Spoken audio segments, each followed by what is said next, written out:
let's now switch gears here at the Best Damn Nerd Show. Let us talk about What If Episode 5 and what if the writing fell back down to earth. It wasn't really what if. It was bound to happen. What if they did Marvel Zombies on this show on Disney Plus? And this was the episode coming into the series I was most excited about. It's what I thought would have been the most slam dunk episode to do well. And they did not, in my opinion. This episode brought the show hurtling back down to earth after a truly good episode with Doctor Strange. And what if he lost his heart and not his hands? And then we get Marvel Zombies, which honestly they should have saved as the finale. Like, this is just it's the concept. Even if they failed miserably with the concept, this is a finale concept episode. It's Marvel Zombies. It's something that we've seen in the comics. It has all the makings of like, save this to be your big finale, and they didn't. And maybe this is why, because it was crap. What do you think? Which worries me, I'm going to say, first of all, because it gives a higher percentage now of Party Thor being the finale episode, which is very troublesome. Yeah, how many episodes of What If are we getting? I thought we were getting 6 or 8, and if it's 6, then it's guaranteed. If it's 8, then we still got a couple. But still, Zombies should have been with the length of what they're doing. It should have been a 2-parter, and we got a rushed 35 minutes of a What If Zombies, and it was crap. It was very bad. This is a guy, ladies and gentlemen. This is a man that enjoyed Loki. So, it's probably because my expectations were high for a Zombies one, because it should have been a slam dunk. It should have been the easiest one. Quite honestly, it should have been the easiest writing, should have been the easiest story, and it just wasn't done well. It fell flat. There was so much stupid effing comedy in it. Davis, man, I love you, dude. You're speaking my language. I know, but Ant-Man was, get him the hell out of here. Yes. Kill him off. Get that head. Oh my God. I was just laughing in bed. I couldn't fall asleep during this episode because I was laughing on how bad it was. I took some notes. It was so bad.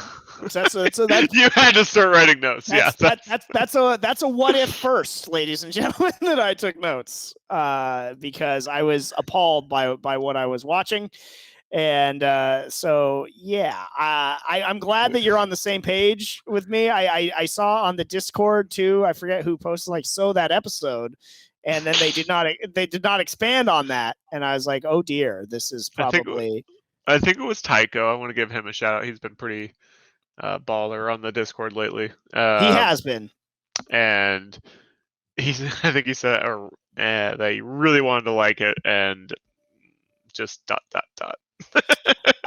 So so we get erectile dysfunction Hulk as sort of ostensibly what you think will be the main character of this episode, and I cannot stand erectile dysfunction Hulk. Like beta Bruce Banner is just terrible, and I don't know. I can't stand watching him, and I like Mark Ruffalo. Go watch Zodiac, great movie. But do you? Before we move on, do you prefer Mark Ruffalo or Edward Norton as Hulk? I think Mark Ruffalo, like I go back, I judge. Look, the best Hulk that we ever got in the MCU was in the first Avengers movie, and that was Mark Ruffalo. So I'll give the nod to Mark Ruffalo. That was peak Hulk that we've gotten on film. And he wasn't stupid character or anything like that. He had the right amount of torturedness to him, and it just, so I'll go with that. Now, again, the diminishing returns of how long he's played the character and things like that have maybe diminished it, but I'll look at the absolute peak of Hulk on screen being the Avengers, and that was Mark Ruffalo, so I'll give him the nod. How about you? From a solo movie standpoint, I loved Edward Norton more. Well, Mark Ruffalo hasn't gotten one yet, to be fair. It's true. As a character, well, then as just Banner, I like Norton more. Okay. But I will say the best performance, I do agree with you, was in the Avengers movie. But I liked Bruce Banner and Tony Stark's interplay in the Avengers because it was two smart people talking to one another, and it was before Marvel fell into this sort of like trap with Tony that Tony just solves everything.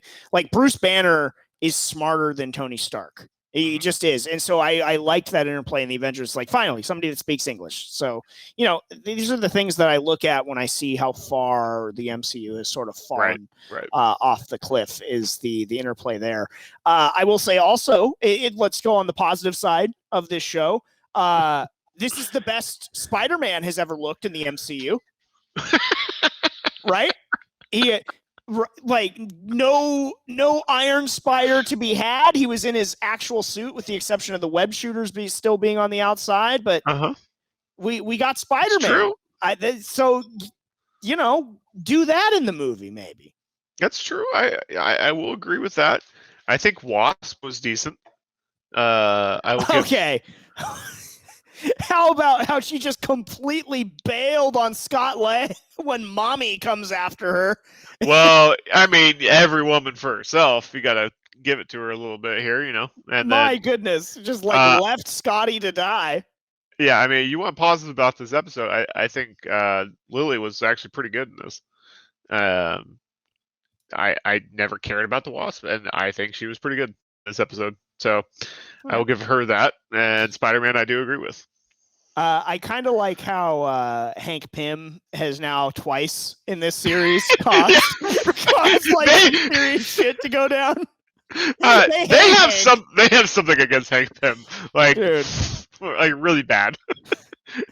Oh my goodness! I don't know why. What if Disney Plus addressed the fact that Hank Pym beat his wife in the comics? That'll probably never happen.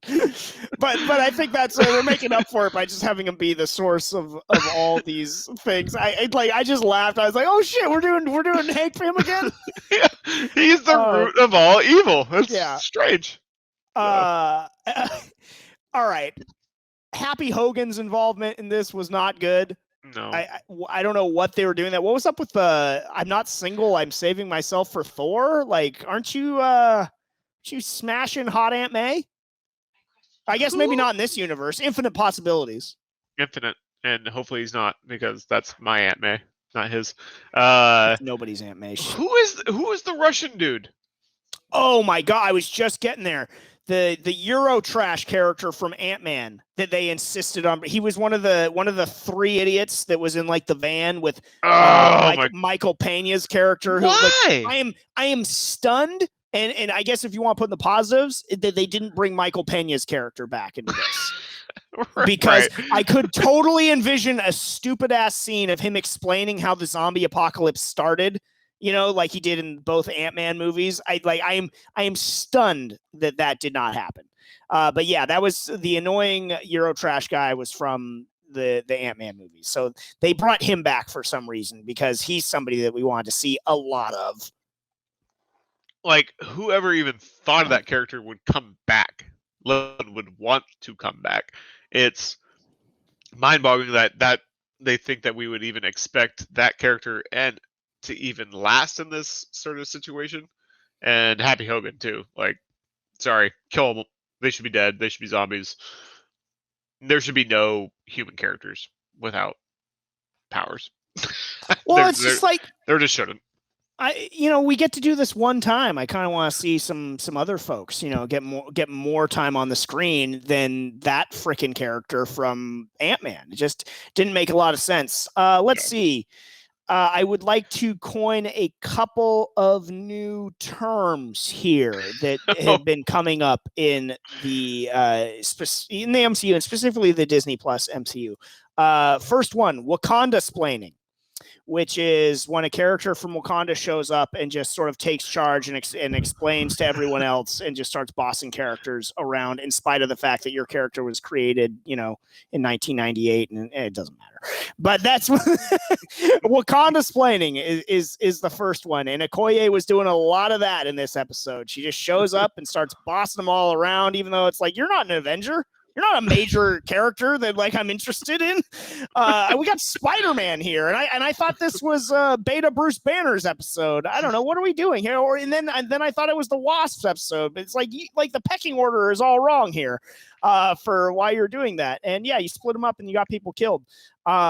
So there was that.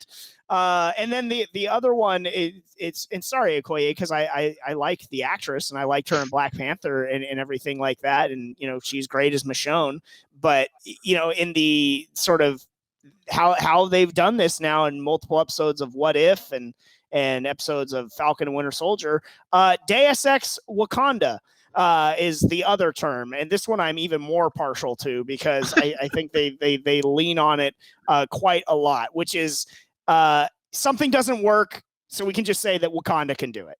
Right. It's like, okay, so we're trying to Vision says that the way to cure the zombie virus is beyond all human capability. Vision, the one who has access to all of the world's information. And then Okoye just says, not in Wakanda, and thanks to our force shields, it remains the last human sanctuary on Earth. Hence, Deus Ex Wakanda. Thank you very much. Thanks for coming to my TED Talk. That's what I got for you on that. I mean, it was just bad writing. Yeah. No, it was just bad, man. I none of it made sense to me, and it just very interesting picks on who was showing up in this and why, and just the whole reasoning behind any of this. It's just very odd. It just seemed like they had contracts with people that still needed a role, so we're gonna throw them in. Well, yeah, and I mean, I get Okoye's presence to find Black Panther, who once again was voiced by the late Chadwick Boseman. It's cool, hearing him play the role again and everything like that. But I would have just rather had him in the episode more altogether. And being a part of the team. I'd rather have seen that going on, and they find some other reason for why they got led back to Vision's lair and everything like that. So I do think there were some interesting choices like that Russian character, wherever he's from Ant-Man, stuff like, and his interaction with Okoye, a literal boom goes the dynamite, he said, after she made some stupid joke. The most prominent character in this episode was the return of the terrible MCU humor that we saw most notably on display in that What If the Avengers Never Assembled episode. And I thought some of the literal zombies themselves looked pretty cool, though, on the positive side. I liked seeing Zombie Cap. I would have liked to have seen a little bit more of him. It was pretty short-lived. Really was. Some of the voice acting. I'm looking at you, Sebastian Stan. Just the flattest affect. Guess this is the end of the line. It was just, and when Okoye killed Falcon, I should be sad, but I'm not. What? What are we doing here? Yeah. Sorry, I got a lot of notes to go through. And this is something I wanted to run by you too, is that there's a moment where Peter jump scares a character. I forget which one. Might have been the European guy, might have been Bruce Banner, I forget. But the jump scare sort of pointed out to me as it pointed out what the show was lacking in this episode. What it should have is some elements of horror, some elements of fear, of tension, of scary. And it wasn't. Yeah, this was their chance to kind of do something different with the vibe of a What If episode. And again, this is what we've been talking about. Do something different. Have fun with it. Do something that we're not used to in a Marvel atmosphere, and they wasted it. That was their option there, and they just totally threw it out the window. Yeah. So that was a miss.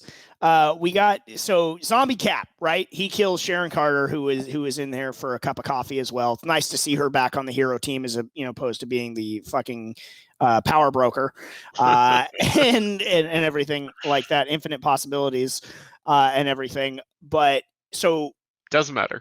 Wasp explodes her from the inside, which great.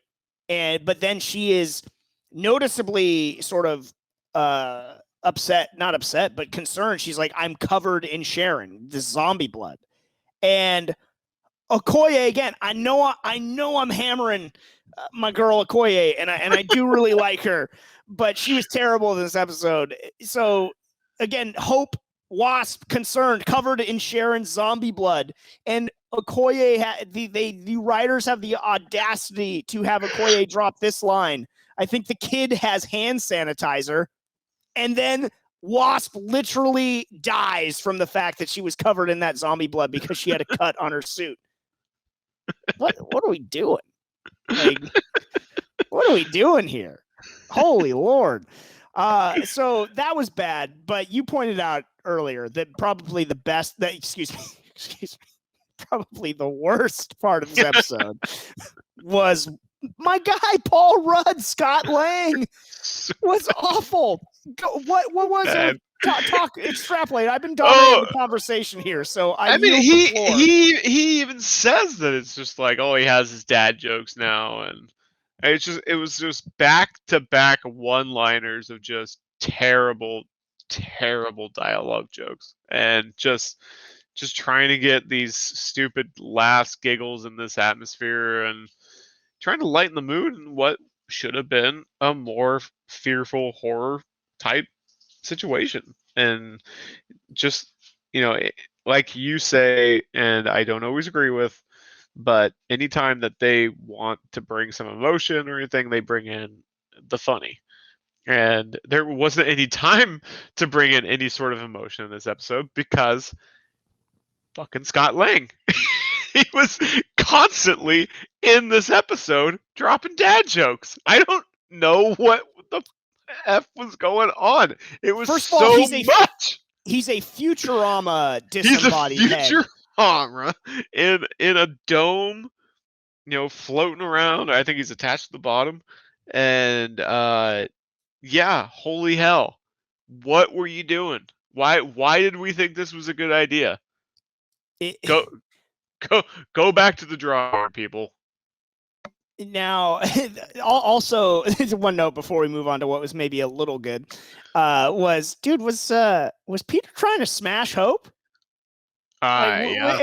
Anybody else picking up on, or rather, let me say, was Hope trying? Because she sort of said that maybe he'd grow into that Doctor Strange cape he was wearing, and then I don't know. I caught a little bit of a look. Maybe I'm reading into it too much. But it was maybe are you legal yet? Are you not? I don't know. People were talking, so and then they had that whole smile for me, Peter thing together and stuff like that. And how she didn't just shouldn't she have probably killed herself too when she was making a noble sacrifice, knowing that she would come back as a zombie? Again, I digress. But anyway, so back to the Deus Ex Wakanda. We had Vision luring people here to feed zombie Scarlet Witch is what was going on. And if there was sort of a high point to this episode, I would say it was probably Bucky's discovery of T'Challa being sort of fed slowly to Scarlet Witch. Like that was the most sort of horrifying part of the episode, and the fact of what Vision was capable of. And it is sort of similar to Wanda from WandaVision and what she was capable of. And I'm glad it presented this opportunity because it showcases this morality failing that the Disney Plus and MCU of recent days has had with certain characters. Is that, you get in WandaVision, she holds an entire town hostage against their will psychologically, including children.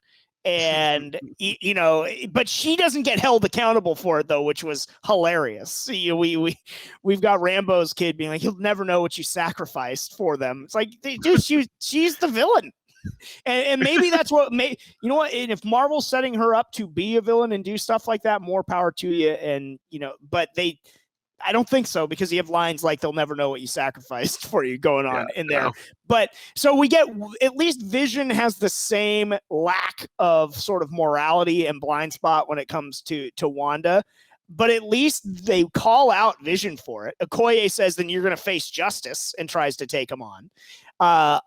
So that's unlike WandaVision. And also, Vision, unlike Wanda, is introspective and realized that he has to atone, and he sacrifices himself and pulls out the stone from his head and everything like that. So, yeah, I thought that was interesting.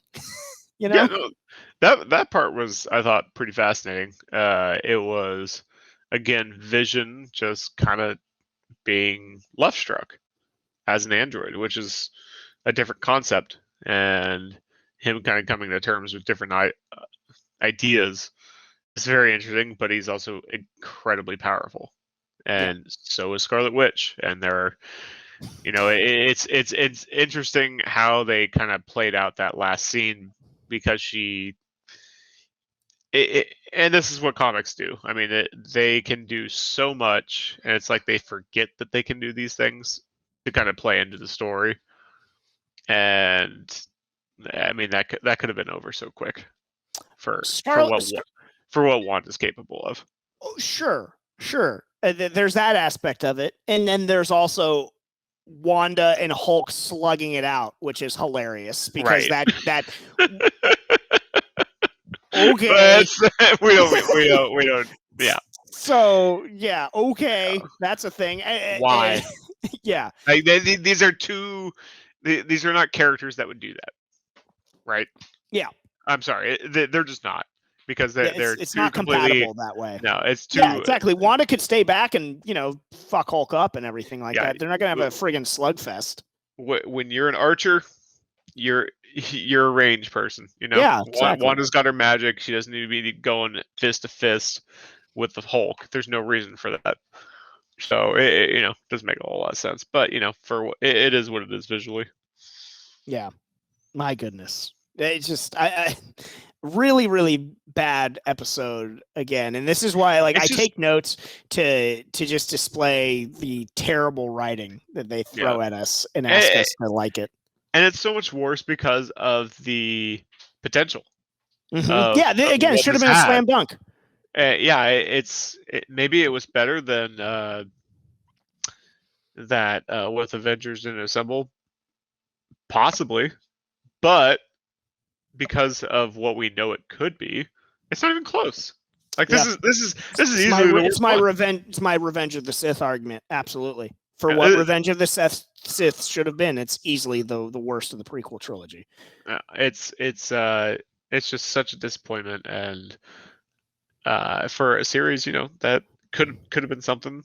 It's not, and that was a big disappointment.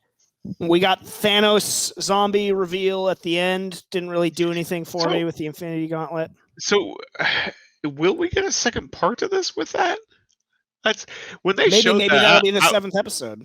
I almost thought we might actually be coming back to this once they showed that, to see how that would go, but because that was kind of ominous and didn't really conclude it. So but they've done that a couple other times too. Like they did that with Ego, and everything like that. So I don't know if we're revisiting this or not. But we are guaranteed to get at least 7 episodes from my quick Google researching online. So we'll have Party Thor. Thor, I guarantee that's next week. We're getting Party Thor next week. So everybody listening, we're talking Party Thor. Party Thor. That's actually gonna be the only thing we talk about next week, guaranteed. So mark it in your calendar. Best Damn Nerd Show, Party Thor, full hour-and-a-half episode. That's all James and I are talking about. None chance. None chance. And you need to pirate Shang-Chi as well.